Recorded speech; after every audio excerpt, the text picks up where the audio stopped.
તો જામખંભાળિયા પંથકમાં પણ કમોસમી વરસાદ વરસ્યો છે। વીજળીના કડાકા સાથે વરસાદ નોંધાયો।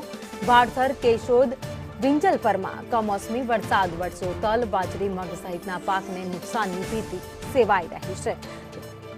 વધુ અપડેટ સાથે સંવાદદાતા જયસુખ અમારી સાથે જોડાઈ ગયા છે। જયસુખ, ખંભાળિયામાં વીજળીના કડાકા સાથે વરસાદની શરૂઆત। જી, જામખંભાળિયામાં પંથકમાં રાત્રિના સમયે અચાનક જ પલટો આવ્યો હતો અને વાતાવરણમાં પલટો આવતા જ તેજ પવન સાથે દરામણા ગાજવીજના કડાકા ભડાકા સાથે વરસાદ જે ખાબક્યો હતો। તેજ પવન ત્યાં હોય ત્યારે અનેક જગ્યાએ જે વૃક્ષો પડવાની પણ ઘટના બની છે। જામખંભાળિયા, વાડથર, કેશોદ, વિંજલપર સહિતના ગ્રામ્ય પંથકોમાં પણ ભારે અડધો ઇંચ જેટલો વરસાદ છે રાત્રે નોંધાયો હતો। આ માવઠારૂપી વરસાદ વરસતા જગતના તાત છે તે હાલ ચિંતિત બન્યા છે। ઉનાળુ પાક જેવા કે તલ, બાજરી, મગ સહિતના પાકને ખેડૂતોને નુકસાન જવાની ભીતિ સેવાઈ રહી છે। જી ભાવિની, આભાર માહિતી માટે।